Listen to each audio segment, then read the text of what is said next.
Hello, Gooners! Who's in the house? Welcome to Hooch at Wall Street Plaza for the summer tour of Arsenal. We're going to be starting the podcast in about 10 minutes or so at midnight UK time, which I don't care about right now, 7 p.m. Eastern. A couple things before we start. First of all, this event has been made possible through the hard work and efforts of our hosts with the Orlando Gooners. Specifically, we want to give special thanks to Pam and Cam for helping us with the bars with the Gooners versus Cancer setup, so thank you for them. Thank you for Hooch for helping us out with drink specials and giving us a place to party tonight. You've likely noticed that we're publicizing Gooners versus Cancer again this evening. We raise money for the Leukemia Lymphoma Society through the generosity and giving nature of the Gooner family. This week in Orlando, folks have 2 opportunities to win some great stuff and help kick cancer. So if you've seen the stand in the front, we're selling red cups that are 20-ounce pours. They're $10 each. It all goes to the Leukemia Lymphoma Society. And those cups are 20 ounces, and you can get Coors Light in England all night long for the 16-ounce pour price. So I think if you have like 30 beers, you're going to make a tremendous amount of money. So that's one thing. Also, we have a raffle that you can enter. It's a virtual raffle. There's details at the front table, but you buy virtual raffle tickets with a donation, and you can win 2 different sets of prizes. One is the Orlando Grand Prize, which is a signed legend shirt, signed by your choice of Alan Smith, Lee Dixon, Kevin Campbell, or Perry Groves, and they'll sign with a personalized message to you, almost anything that you want them to write. That's the grand prize. We also got Respect art prints up front, which are incredible. And you'll be entered into a raffle later in the summer with even more great prizes. So it all goes to a good cause, and that's really what we're here to support tonight is Gooner family and charity. Second, and please pay attention to this. We want to answer your questions. We want you to be able to interview the great people on the panel as well as me tonight. So if you have a question that you'd like to ask, please email it to Gooners in USA, not Gooners in the USA, GoonersInUSA@gmail.com. And we'll try to get to the question in the second half of the show. So again, that's email to GoonersInUSA@gmail.com your questions. If you have Twitter, you can also just tweet us at the Gooners Pod and tag TGP on tour. So we're going to get started in a few minutes. Drink up, tip your bartenders and servers, and we'll see you in a few.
luck. You ready?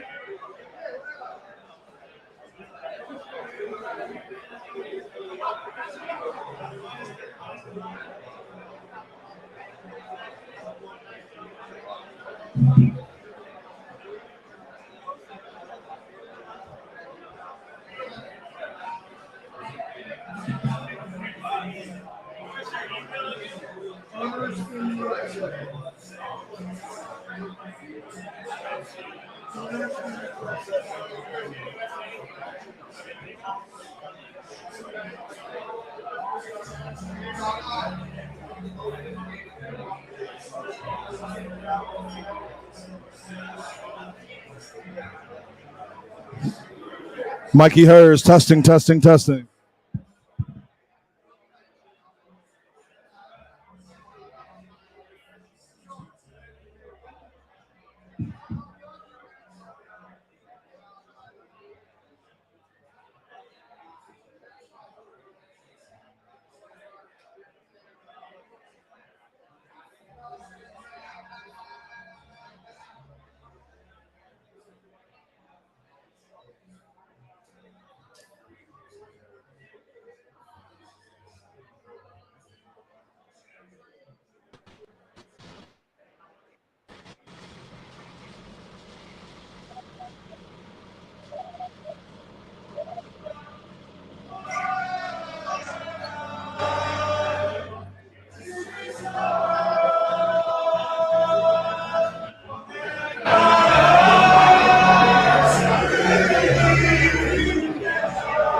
Look at the bathroom.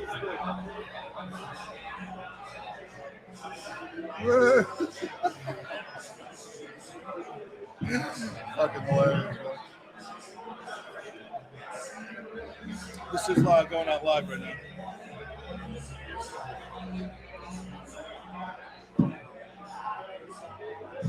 All right, so 2, 3 of you. So.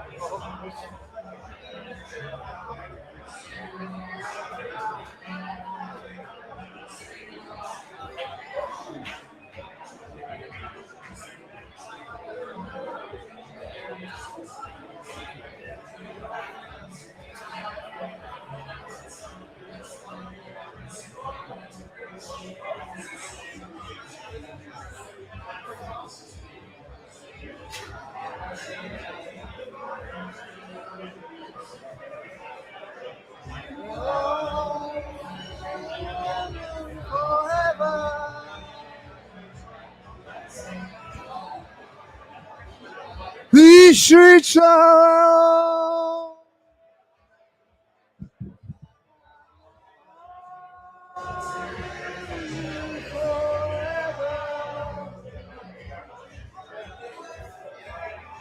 So what are you actually doing now, yeah? Just question and answer stuff. All right, we need to get people up here. Aston, as soon as we get there, Aston, pretty soon. Aston's going to be. Where's Aston? Where you go? Where are you going? Yeah, can you stand on this side? Wait, can you stand over here? Yeah. You stand right here to my left. Yeah. Watch that step. Watch that. Hey, you're right. We share one mic. No, we got this one, and if you let the other one, okay. Yeah. Kaya, come on. Or yeah, Jacob, come on the other side. Yeah, no, you're good there. Where are you guys? This I'm Jacob. Jacob, this should work. I'm for the drummers. I'm for the drummers. Oh, cool. No, that's all. No worries. I just realized ours is Is this going out? Yeah, this is live right now. Okay. Thumbs up. This is This is the magic. This is how the magic happens. This is if you're tuned in right now, the The video you see will be very less than perfect, but we are going to release a post-produced version that has video of the crowd and a little wider angle. So don't worry that you can only see a few of us. My hope is that you can hear all of us. So.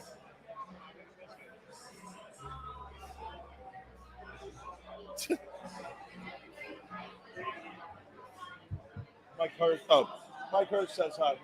Apparently he doesn't say hi to you, but he's saying hi. He says hi. He's saying hi to Lee Judges, not you. I just wanted to make Mike Hernandez from our channel. Oh, nice. He's backstage, and he wanted me to say that he's not saying hi to you. Okay, thank you. All right. He doesn't appreciate that, Mikey. So this is for us three, right? Yeah, if you can do that. All right. When I go to you guys, just share that microphone. Is that it? Well, and I'll share this one with you actually.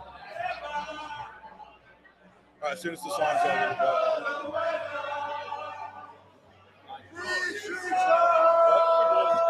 Yeah, I got to stay organized.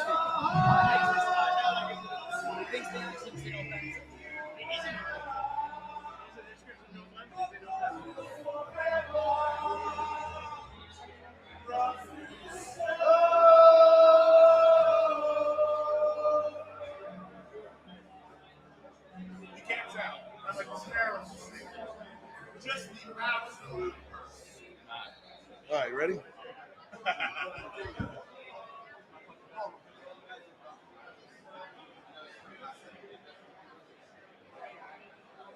It's good for my back.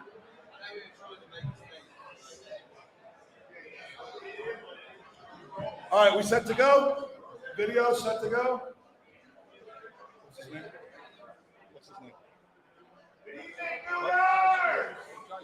Jason, good? All right. I could have said something. I should have said something. Different name. All right, tonight we are live from Hooch at the Wall Street Plaza in Orlando with a bunch of Gooners and a great panel to share with you tonight. Let's hear it. If you've never watched our podcast before, which is probably describing most people in this room, we're happy to have you with us. So buckle up and enjoy this special episode of The Gooners Pod.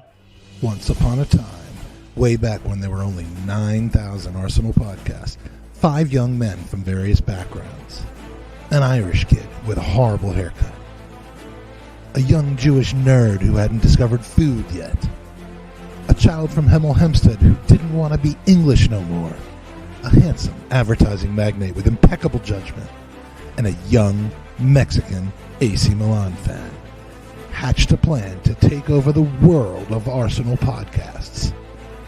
But then these boys became men.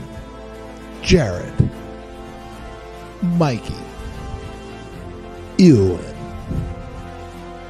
Magic, and Andy.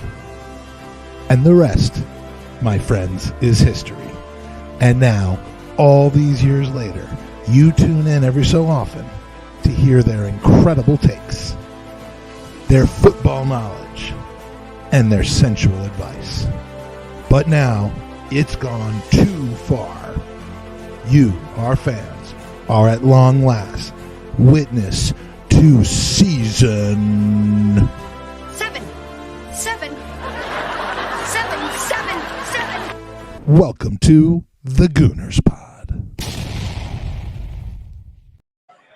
Hello and welcome to the Gooners Pod, Season 7, Episode 18, a very special live episode from Hooch at Wall Street in the city of Orlando, Florida.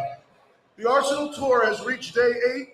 We've got 2 games down, one more big one on Saturday night against a small team from the Fulham district of London who couldn't manage to get past Charlotte's Web last night. You could say they got caught up a little bit, but we welcome more people into town. We thought it would be great to introduce a great panel of people. We have some very special attendees. So let's get started and introduce our star-studded panel tonight. First, we begin with a man who needs no introduction, but that's never stopped me before. He's a Pulitzer-winning journalist, podcaster, tweeter, actor, comedian, playwright, blogger, and fashion guru. You've seen his written work in The Athletic. You've heard his voice on the Arscast Extra. You should have gone to see his Tony Award-winning one-man off-Broadway show, The Boxer, and you've read his New York Times best-selling book. What is it? Is the book it's called? The Champ and the Chump. But his latest accomplishment is that he's seen at least one more large naked man than most of you have in the last week. Welcome back to the pod yet again to the one, the only James McNicholas. Let's hear it. Thanks, Todd. Thanks for having me. All right, so we'll have some questions for you, certainly. So the next person to introduce, at the Gunners Pod, we believe that the only thing better than having one top journalist on is to have two, as I move the camera over here. So we have today with us the man who's been called the brightest and fastest rising shooting star in the Arsenal journalism world. A man who recently took over the #1 spot in the rankings of top Arsenal journalists under 30 years old and over 75 inches tall, as named by great guys who are young enough to be my son magazine. You know him from his excellent coverage of Arsenal through Football.London, from his informative and timely tweets. You know him from the Arsenal way. He's the king of karaoke, and best of all, he's here, and Tom Canton isn't. It's Kaynak.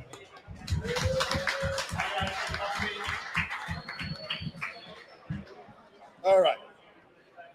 Our next guest is one who I've known the longest out of everybody standing up here. I first met Lee Judges about 5 years ago, and once I trained myself to get over the fear of how he looks, he quickly became one of my best friends to shoot the shit with. Lee, despite literally going from laundry to prawn sandwiches, still takes time to mingle with the hoi polloi. If you ever go out for a meal with this guy, order extra food and prepare for half of your dinner to end up in his mouth. He's a man who's all about asking the most important questions in life, such as, He's the kind of guy that would carry a 200-pound bag for a complete stranger at King's Cross Station, even with a broken foot and a bad back. A man who truly thought in November we were going to the Barbican to watch a musical of the Arsenal starting 11 from 1989, and nearly walked out 10 minutes in. You may know him from his appearances on Arsenal Fan TV. You may know him from his own YouTube channel, Lee Judges TV. You may know him from his incredible acting role as the arch enemy of Harry Potter. My mate, no matter what, Mr. Lee Mark Judges. Oh, thank you very much. All right. I promise they're going to do talking. My part's almost done. Now, the world has known about my next guest, my first three guests for a while, but my next guest is just starting to get out there. He's been sharing his unique wit and skill with us for some time, but until this week, not much was known about the mysterious and talented enigma known as poorly drawn Arsenal. But this week, with the help of Arsenal Football Club taking notice of his exceptional talents, the caterpillar has blossomed into a butterfly. He's exited his cocoon. He's not the Eggman, but he is the walrus. Let's say hello to poorly drawn Arsenal. Is that it? That's all you got. All right. And last but not least, speaking of dudes on a rocket ship right now, how about our final guest this evening, an Orlando native, Orlando resident. He's always been a household name to me because I say his name in my household a lot. But the story of this man is positivity, his proactivity, his sensitivity, his inclusivity, basically all the entities. It's unbelievable. His story's become one that's been amplified to another level this week because of the football club we all love. He's the face of the new kit launch, an inspirational figure to many, a friend to all who are friendly. He's my ride or die, basically because he gave me a ride from the airport and I almost died. Give a warm welcome to Orlando native and superstar Aston Mack. Hello, everybody. Welcome to my city. 1, 2, 3, up. You love. So this all kind of feels like a year in the making. How many of you in the crowd today were going to come down last year and when the team pulled out, ended up canceling your plans? Show of hands. How many of you came anyway to party and hang out with other Gooners. All right, well, we're all here now, and the team is here now, and so here we're gonna get some feedback. I want to answer the questions that we all want to know about this panel. So remember, if you have any questions that you'd like to ask the panel, email them to goonersinusa@gmail.com, and we'll read them at the end of the pod. So James, I shit you not, last night someone came up to me and introduced himself to me and asked me if you had forgiven me. For what? Well, that was my question. And then he says, well, did he not think it was so funny when you were in his room? And, it occurred to me eventually that he had seen the video that we did from the kit launch and took it as complete fact. So, we got to be careful about what we put out into the world because he was very concerned for me. But it's too plausible that you would be waiting for me in my hotel bed. Yeah, I was a little disappointed that 8 people, maybe more, put that on Twitter. But you did get a free prize kind of from the hotel over that, a valet parking experience that you don't have a car for, so it really wasn't needed. No, so if anyone's got a car and they want to park downtown, I can promise free valet parking in my hotel. So give it a shot. My thought is you got to get value out of that anyway. It's like worth $40 a day, so you should just be making them do things for you and bringing you your imaginary car. Yeah. He's here tonight, actually. Oh, is he here? Yeah, He's here. my drinks. All right, we're going to bring up. As this tour moves into its second week, is there any one highlight, any kind of team-related or part of your media duties, or just being here in fan mode that you can point out, Baltimore or Orlando, that has really stuck out for you the most? Well, it's fan-related in both counts. In Baltimore, the pre-game stuff, the block party, everyone being out in the streets, just like a sea of red and white. Didn't anticipate, I've never been on tour with the club before, so didn't anticipate the scale of support, the passionate support, the amount of fans who come out. And unlike London, it was genuinely a sea of red and white. Everybody was in their shirt, except me, because I had to go to work. But apart from that, and it was just incredible. And the same yesterday, doing the march from just around the corner here to the stadium, the Orlando fans, Aston at the front, the flares going off, seeing that passion, being part of it, and the way also people have reacted to me and welcomed me and been so kind and so generous with their time and with everything else. It's been a brilliant experience as a supporter. Excellent. Can I just make a quick plea for folks that want to be able to listen? I think a lot of people are saying they can't hear because of the general level of volume. So, and these mics are not perfect, so thank you. Now, James, I know this is kind of sacrilege to even bring up, but the NFL does it. They have games that are meaningful games, regular season games that are played overseas, London to be specific. What do you think would be the value versus the absolute cataclysmic reaction from local fans if the Premier League was to take advantage of this environment more? It's really interesting because obviously being here, it's a question I've wondered about. But one thing I would say is I think, although I'm sure fans would really love to see a competitive game here, there is something about it being a pressure-free experience that means that everyone's just here for a good time. Like if yesterday had been a Premier League game and Arsenal had lost it, we wouldn't have the atmosphere and the ambience that we do. So while I understand the argument people want to see games coming away, I think we should also appreciate that it not being competitive, because it can get nasty when it's competitive and it can get negative and it can get down. This feels like a very pure celebration of the fandom and the support. So I don't think we should be too quick to throw that away. I think inevitably something will happen. I'm not sure it will be Premier League games, but I wouldn't be surprised if cup or cup competitions created that involves games being abroad, especially with the amount of American owners in the Premier League. I know it's something that's been on the table in discussions before. Some kind of summer knockout tournament that had a trophy attached to it. It's a bit more elevated than what we're seeing here than obviously the Florida Cup. I can see that happening, but for me personally, I like the fact that we're all here purely sort of for a good time and without it getting too down. So there's two sides to it. I see the team week in, week out in London. Yeah, I think it would probably evoke a strong reaction for people. who are used to it being an English sport played in England. Kaya, is it true that you own a Carl Jenkinson shirt? Yes, yeah. I think I might be the only person on planet Earth who does, but I have a Carl Jenkins shirt. I mean, as speaking as someone who owns not only a Seattle Classic shirt, but a pair of his practice-worn shirts, I think it's finally time we can just get together and do like a religious sacrifice and burning of those things together. No, I'm not getting my Carl Jenkins shirt for anything. Wow. If you want to get me his shorts, fantastic. I'll work on that. So the question everyone wants to know is, I mean, would you ever see a live panel? I promise this is the last time I do this. A live panel of this quality in this kind of setting with, I don't know, another podcast host. I can't think like who specifically, but like a Tom Canton type.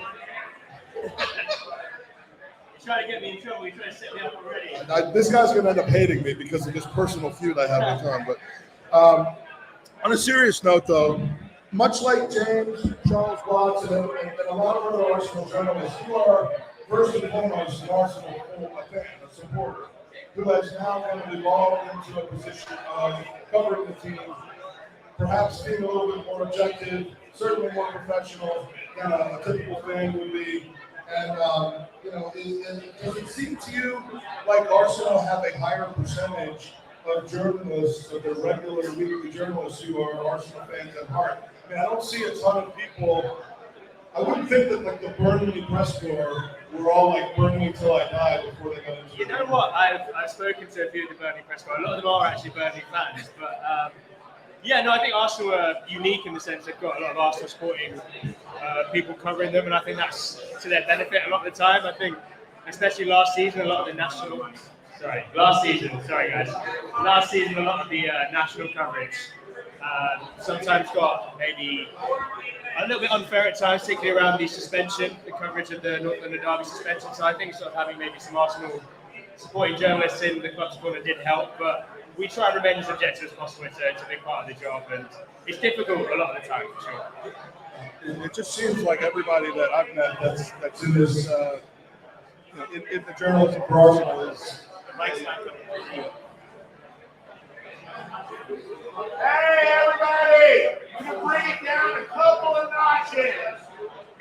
That's a little too early for that to happen. All right, having a little bit of technical difficulty, sorry. Did you ever fall afoul of the no cheering rule in the press box? I mean, covering the Bayern Munich game in LA in 2019, I couldn't help but kind of let out a little yelp at the end when Eddie won it in injury time. But is that something that kind of happens once and then you never do it again? Or? You might be one of the few Arsenal fans who cheers watching Arsenal versus Bayern Munich, just given our history in that fixture. It's true. But no, recently, I've had difficulty sort of keeping myself sort of locked in. I remember the most recent one I think I can think of is the Manchester United game. I was sat next to one of my colleagues and Granit Xhaka scored, and I couldn't help myself. I was just punching him in the arm, celebrating. So discreetly as possible, but I couldn't resist it. That's hard, man. In the moment, it's difficult. Very difficult. All right, so poorly. May I call you poorly, or would you prefer your given name? You can call me Jacob. Okay, Jacob, aka Poorly. Not a lot of people know much about your background, so I'm going to tell them what I've learned from my private investigator that I hired to research your lifestyle. You got your artistic start doing portraits and caricatures on the hard streets of London. From there, you went to the Juilliard School of the Arts in New York City, and after a mildly mediocre film career, you went back to your first love, which was poorly drawn art.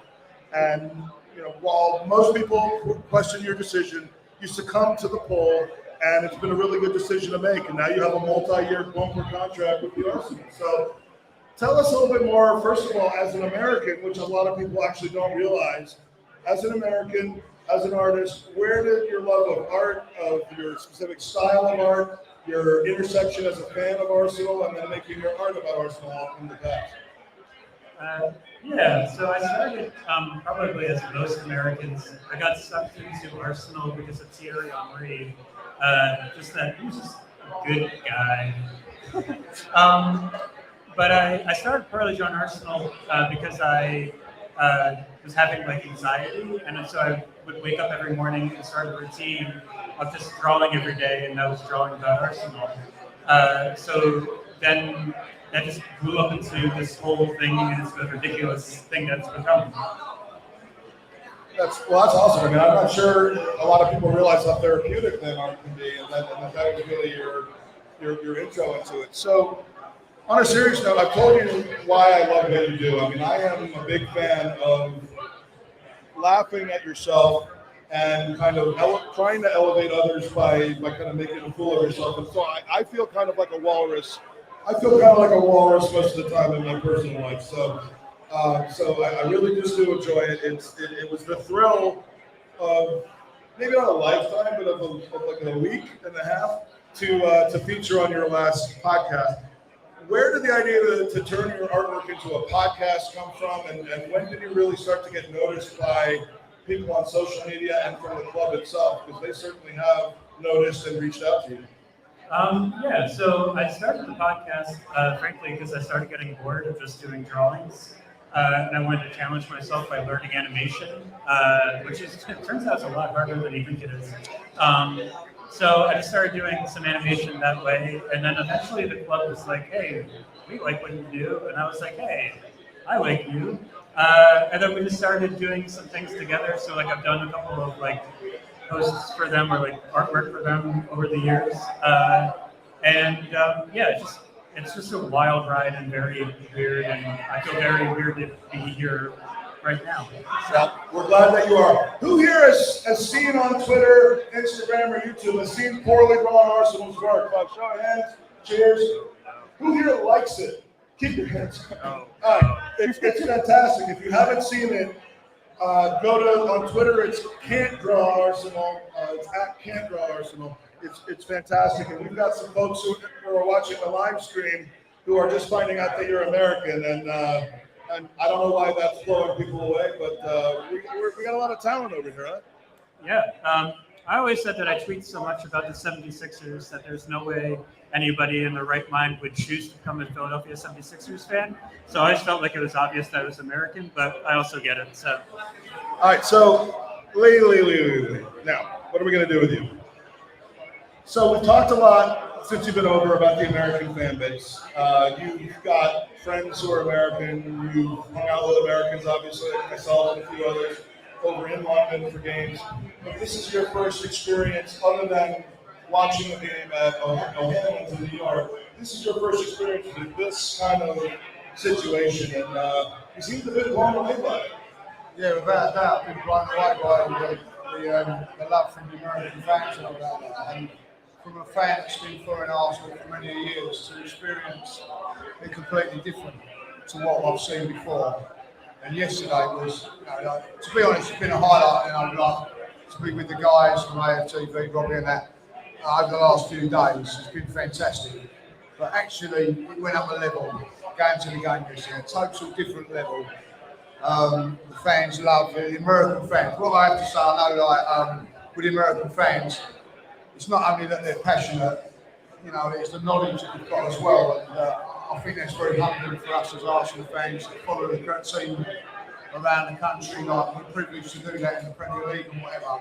But to come over here and experience what we see, and it is mind-blowing. It's mind-blowing. I was just speaking to Steve, who's just over there, who brought me over here. Thank you, Steve.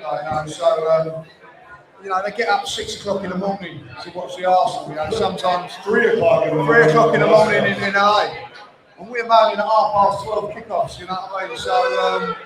So it's very, it makes you realise how lucky we are. I think that's first and foremost that we're very, very fortunate to be able to follow the Arsenal as we do.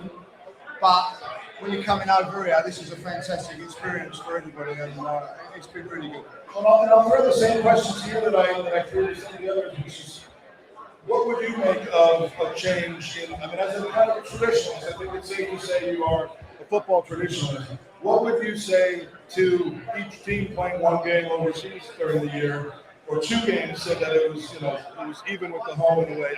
You wouldn't like that, would you? Listen, I'm going to upset that shouldn't happen, because what you've got and what we've not got is that over here you get the access to the players so much easier than what we do.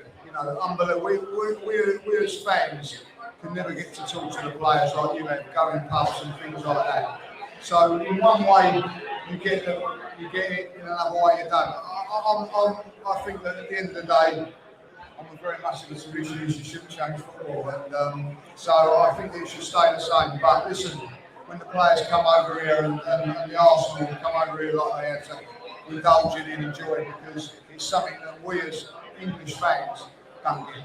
Yeah, and by the way, I'm not pushing the agenda of having a game over here. I don't know that I would really want that. I'm just, when you see this kind of support and fanaticism, it does kind of make an interesting question. Yeah, it does. And look, listen, I was lucky enough to be there yesterday. We was in the middle, up at halfway line, and then you look to the left and see like all the red and white of the Arsenal.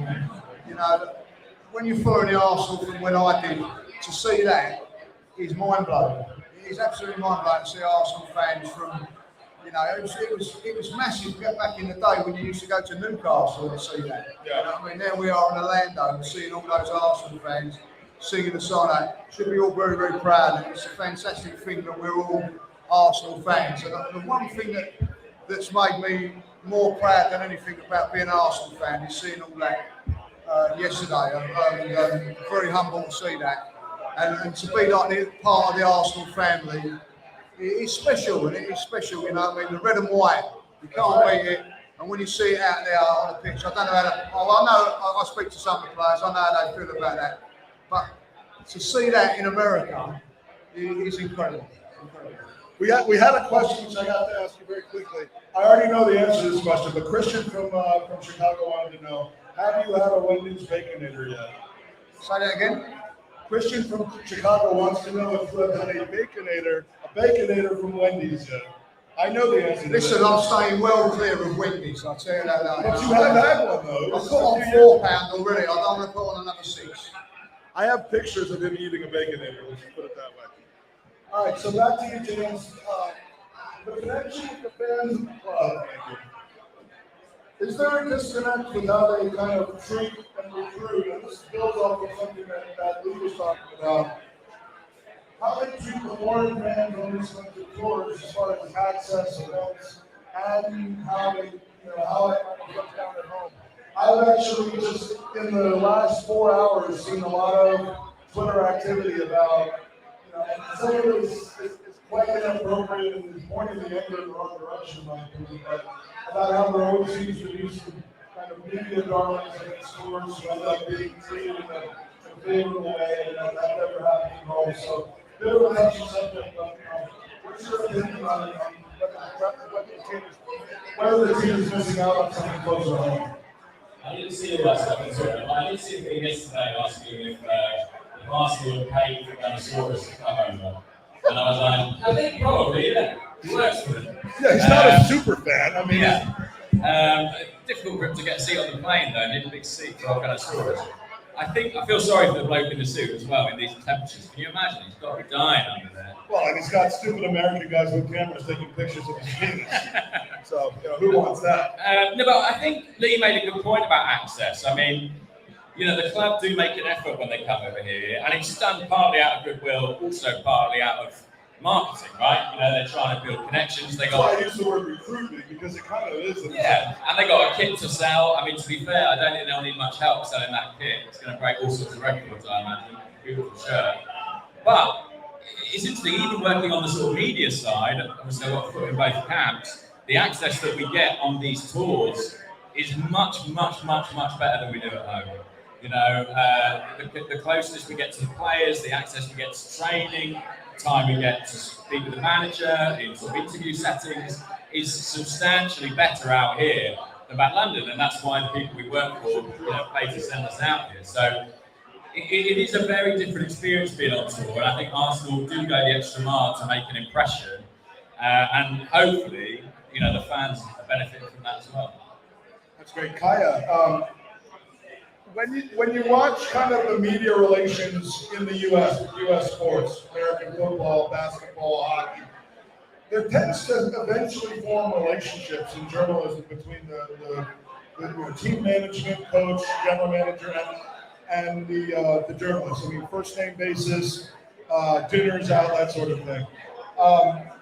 It seems like the coach, and in my very, very limited experience with Arsenal, and probably this is the same with Premier League football, there's not necessarily that type of coziness or comfortableness, but when they look out and see the same faces every week, and people asking the same questions, is there a difference? Is it noticeable that it's really kind of more of a business-like rather than a personal reaction?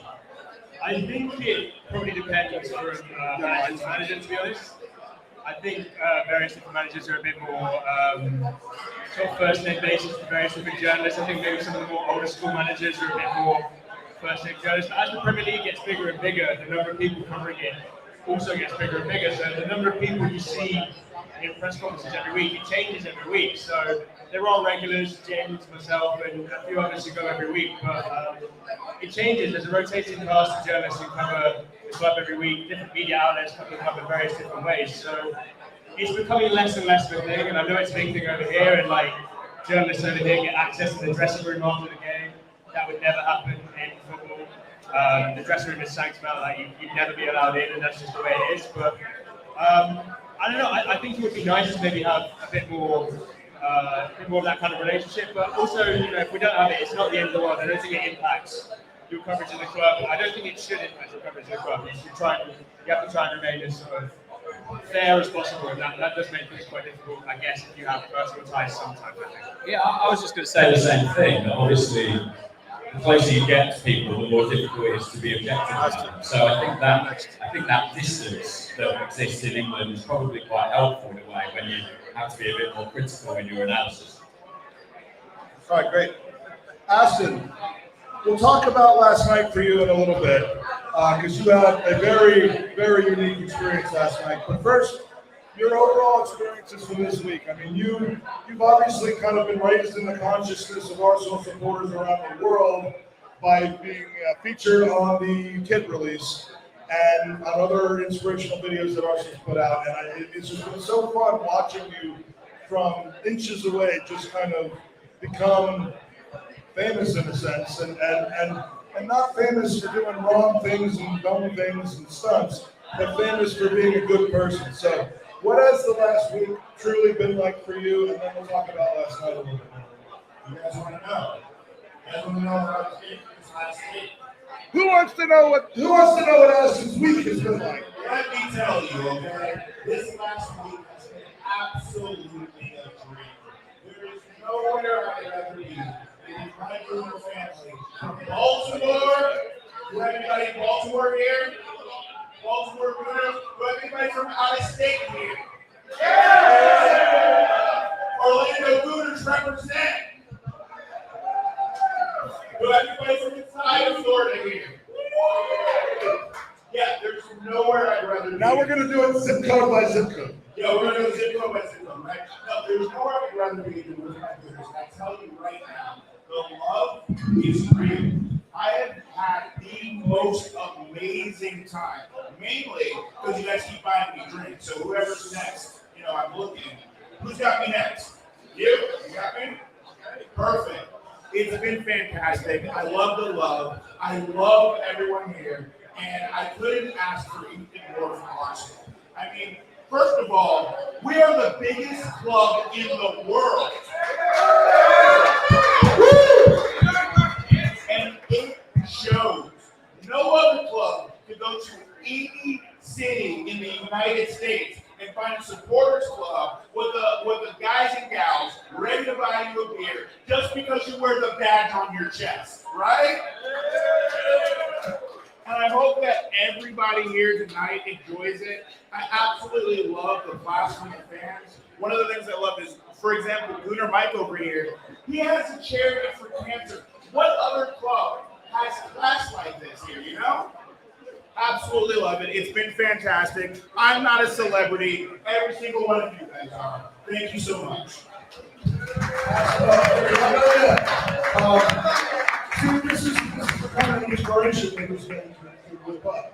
So last night, you went to a football game.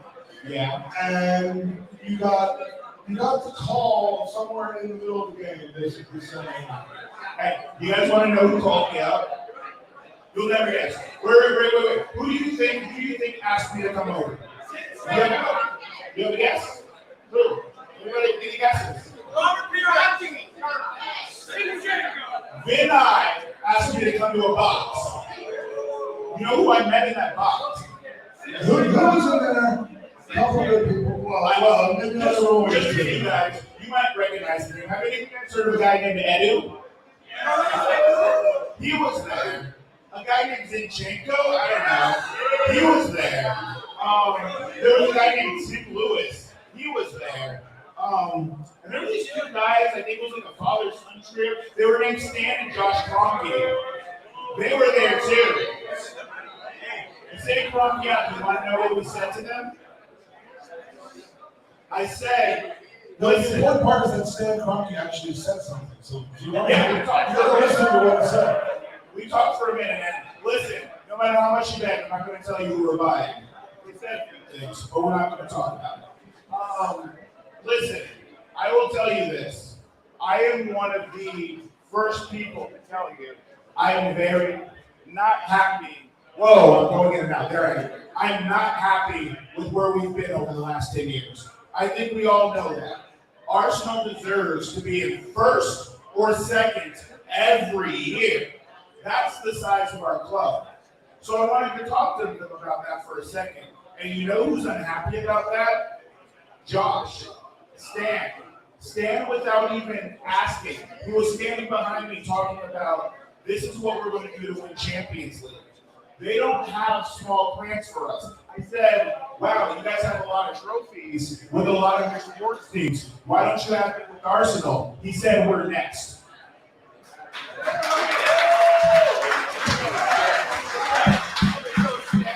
Those are words. But let's wait for action. Am I right? Those are words, but let's see it in the transfer market. Am I right? Those are words, but I need to see it on the pitch. Am I right? So hopefully, I saw a lot of enthusiasm from Stan and Josh. Let's hope that they're not just gassing me up. I'm really, really happy. Hopes for the club and for the future of where we're going. I really, really believe in this project. Let's see where it goes, yeah? After hearing that, Turkish, she must be spunky in them after hearing that. There's no way. Did I change your mind, Turkish? What about you, Robbie? Did I change your mind? Yeah, I'm kidding. Hey, Robbie, Black Lives Matter? Yeah. Poorly, like I said before, you made my feature me in one of your podcasts. Take us behind the curtain about how these podcasts are done. I mean, you basically said just talk for 2 minutes and I'll take care of the rest, and that's exactly how it went. So, you know, what is the process that you trust to get these poorly drawn Arsenal podcasts done? So I would.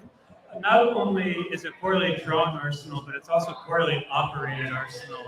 I started doing these podcasts, and you have to match up the cartoon mouths with the audio, which took me about 2 to 3 hours per podcast. And after doing about 10 of them, I realized that there's a very small button in the bottom right corner that will do that for you in about 30 seconds.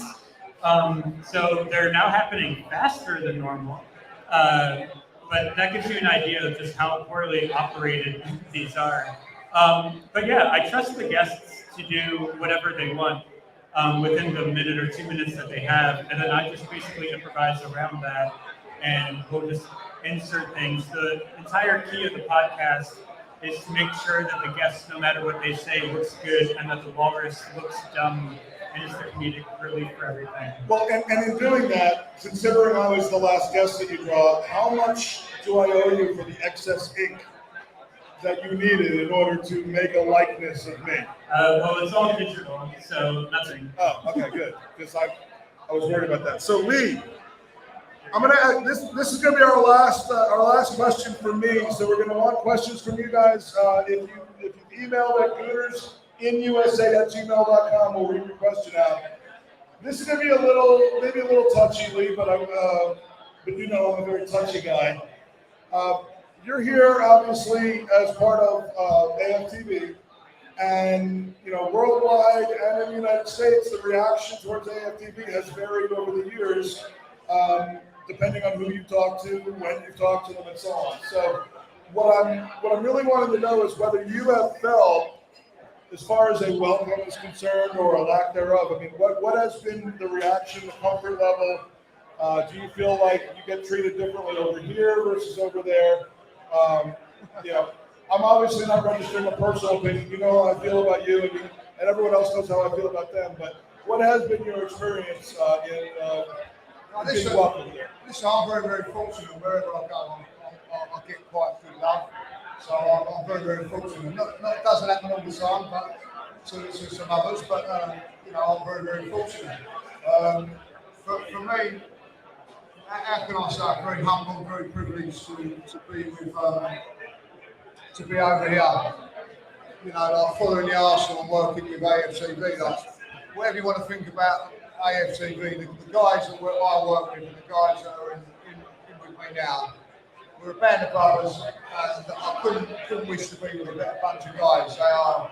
I mean, my soapbox is that I just don't like following other people's groupthink about what something supposedly is, and put that over the top of what you start to actually know about a person that you've met. So, you know, the people that have met you, that have spent time talking to you, instantly will know that whatever the worst possible generalization that a person could make about something or some entity, that goes out the window when you actually get to know somebody. So, you know, even I've gotten people coming up to me or reaching out on Twitter saying, you know, I respect you less, and I respect them less for saying that, because, you know, for me to change who I find to be good people, and everyone that's sitting in this room that's part of AFTV are people that I've met, enjoyed, and liked. There are those who I don't feel the same way about.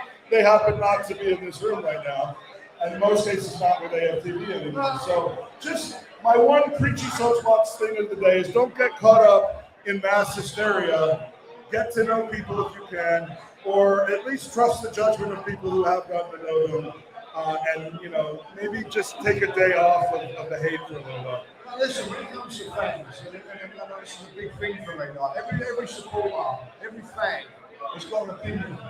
It doesn't mean they're right or wrong, and that's what we have to do, and we try and do that, like, you know. Listen, Robbie does a fantastic job. He done a good thing. A couple of years ago, he done a very, very good thing, and he introduced two guys to the show, or to the channel, in James and Cecil. And they have really turned around the channel, and when people turn around that there's been toxic or whatever like that. Listen, fans, when Arsenal lose, I don't care. I ain't going to be happy. I'm not going to be happy when Arsenal lose. When they win, I'm going to be happy. But those two guys have come on the channel and really changed things around. And listen, I'm in a very, very privileged position that I see what goes on behind the scenes and see what goes on in front and behind. And listen, I couldn't be prouder to work with some special guys, and that's how I feel about it.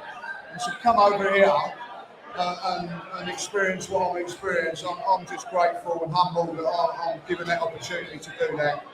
And listen, when you come to a fan channel, what you want is it to be raw, you want it to be real, and hopefully I as a person, I relate to that, because at the end of the day, all I want, and I know that some of the guys in there, Turkish and whatever, we all want, like everybody in this room here, wants Arsenal to be successful. They want Arsenal to be winning. And I can tell you that now, when they lose, it bloody well hurts. It hurts.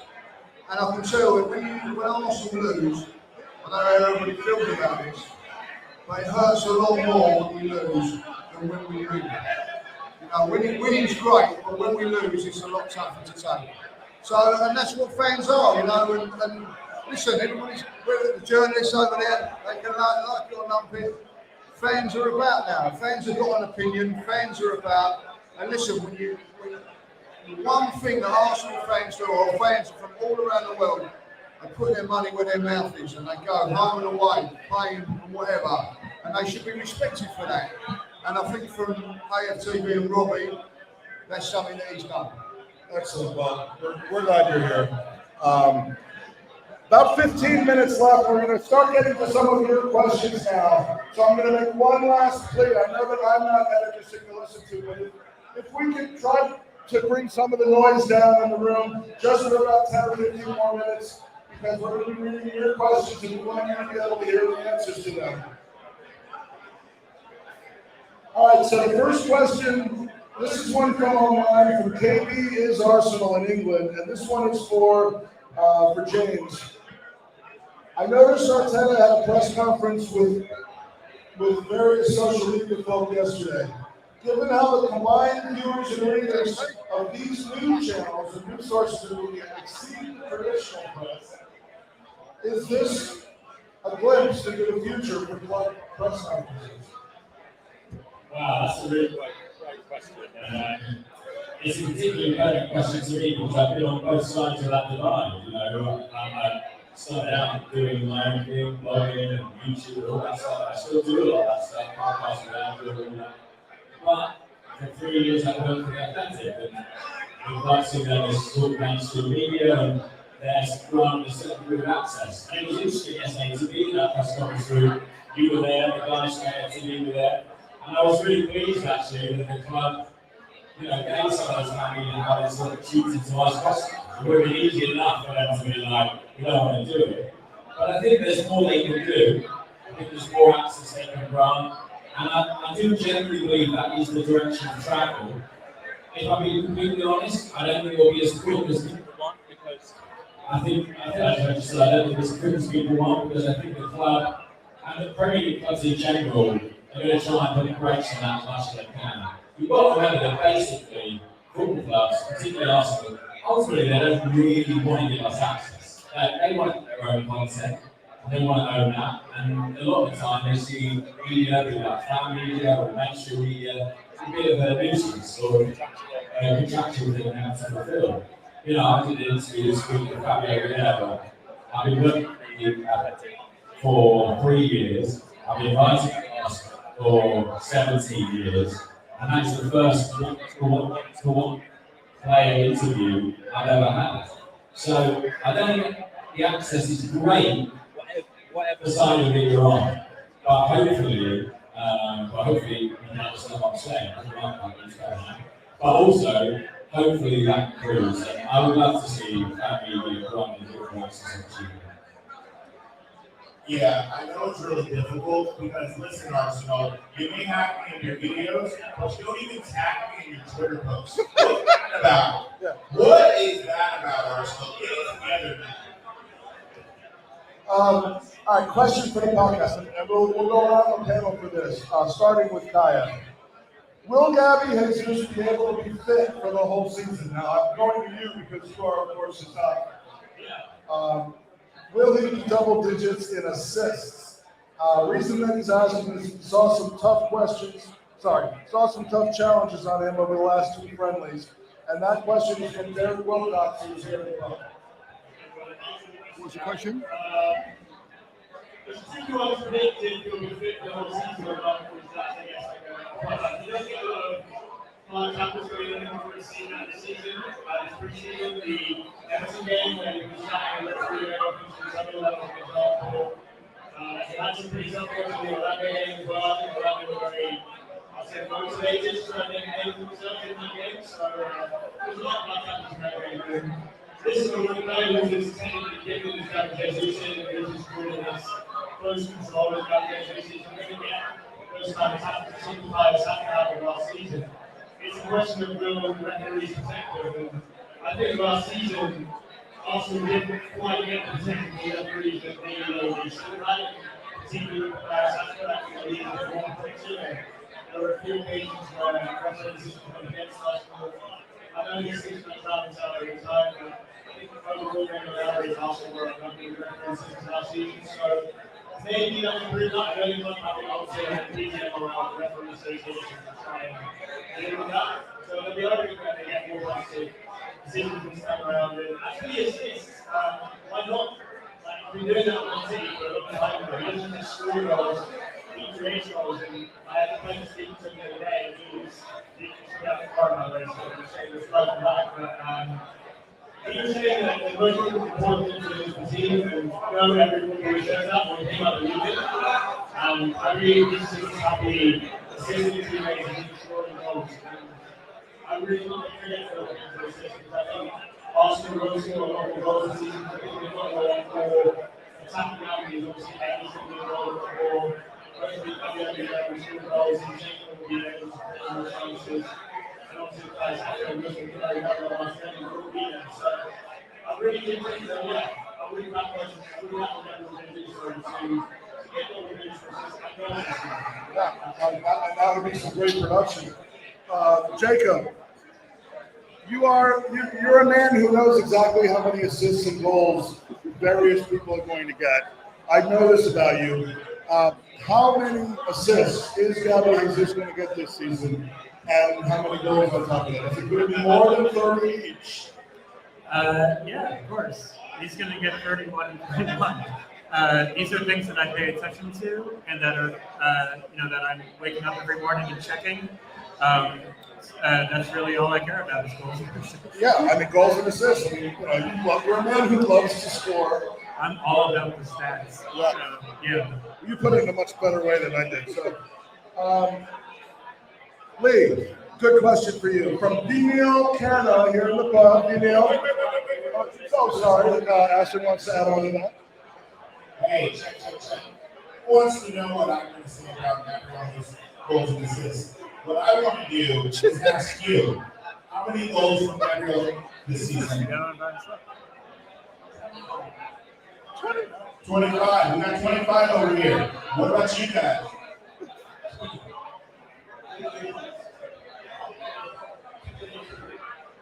We got 22 from TGP. What about you, sir? How many goals?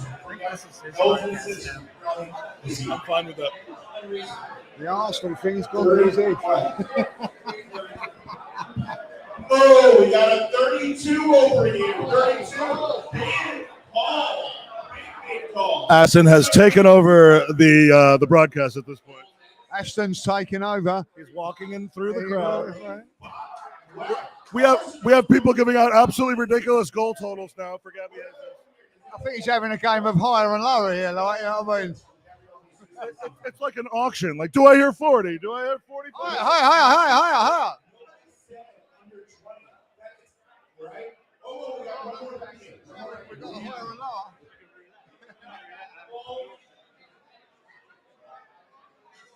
He said 30 goals and 20 assists in one season.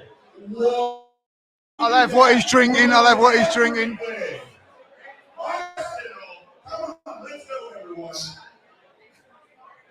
This is now called the Aston Podcast, and we love it. All right, so Lee, I was going to ask you. I like what he's drinking for sure. I mean, my God, yeah, we'll take that. Do those include assists to himself? Because if that's the case, then maybe I could see that. What's the difference, Lee, that you see between fan tribalism between UK and US fans? Do you know what tribalism means, right?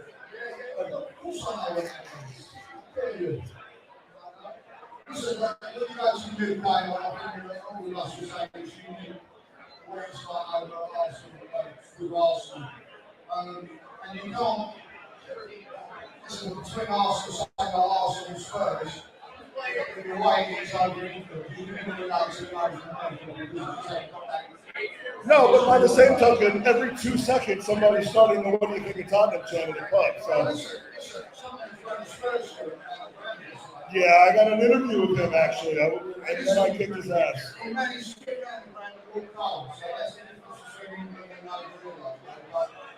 Listen, I think it's growing. What I was saying is probably I like it. You know, the experiences in America when you're in some other clubs is you go to a pub and it's like Arsenal Chelsea's goals, the Somerset's. But I think it's a bit more friendly. I don't know. Sometimes Listen, I would never go back one online. I'm going to do one online. I'm going to buy Arsenal. There you go. Well, that's just because you're a wuss.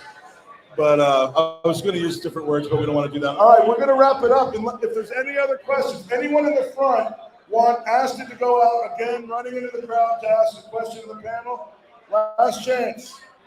All right, yeah, we're oh yeah, all right, Lee will do it. We go together. Together.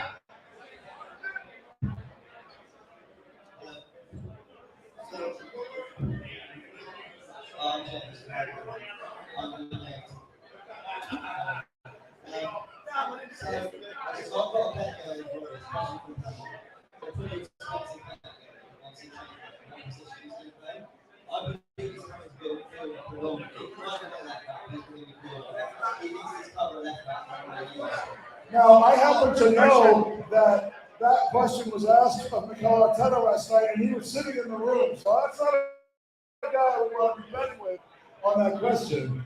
Sorry, right, but So what's the teaching answer now? First and foremost, Lisandro Martinez was coming in to be a left back. All right, that's the word from the club. If we didn't get paid over the moon for Lisandro Martinez, and we instead went for Zinchenko, I think that his first spot is going to be on that left back spot, and we cover his name. Who agrees with me? Real quick question for the entire room. Raise your hand if you think Zinchenko is going to be a left back. Raise your hand. Oh, okay. How many think he's coming to be a left center mid? Go ahead. Oh, it's about even. How about both and at the same time? Is that good? Yeah. Hey, listen. I'm just having that it's not Xhaka as left back. Or am I right? All right. And with that up low, actually, we do have one last question, and it's going to kind of bring us full circle to where we started.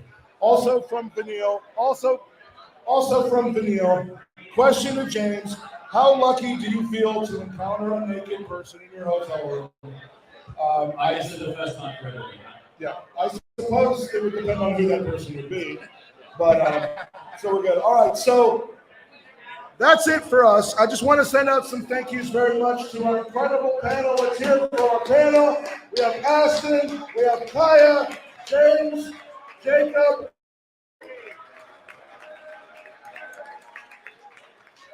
Thank you to the Hooch at Wall Street for helping us out, for hosting us, for helping us with the audio. It's my fault that the mics didn't work better.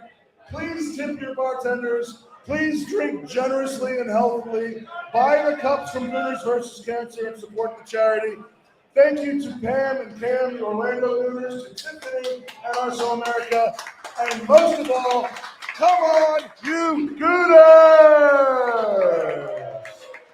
Hey Gooners, this is Alan Smith. This is Kevin Campbell. Lee Dixon. Colin Lewin. This is Gary Lewin. Charles Watts. Dan Potts. James Benge. Stanley. Tom from the Gooner Talk here. Ryan Oakcastle. Simon Collins. You may know me from the Evening Standard. You may know me for my time at Arsenal.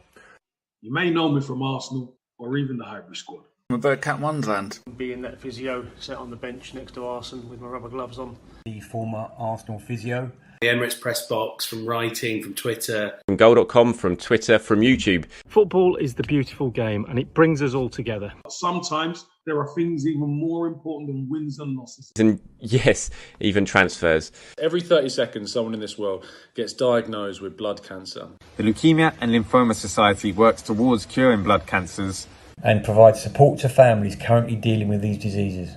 Gooners vs. Cancer was started in 2017 by a lifelong Gooner who lost his father to leukemia way too young. Over the last 5 years, Gooners v Cancer has raised over $50,000 for the Leukemia and Lymphoma Society. And we need your help to match that in 2021. Every donation helps. Every donation helps. Every donation helps. Every donation helps. No matter the size. And every donation enters you into the Gooner raffle, where you have a great chance to win amazing Arsenal prizes, including game tickets, stadium tours, signed men and women's shirts, and maybe a retro signed shirt by yours truly, Lee Dixon. Me, yours truly. Yours truly, Super Kev Campbell. So much more. It's easy to take part. Just go to www.gunnersvcancer.com and donate directly to the charity. Pick the raffle prizes you want to enter to win. And wait for the drawings at the end of the campaign. Again, that's www.gunnersvscancer.com. We all know that victory grows out of harmony. Victory grows out of harmony. Victory grows out of harmony. With your help, we'll be victorious against blood cancer once and for all. Thank you for your support. Thank you for your support. Thank you for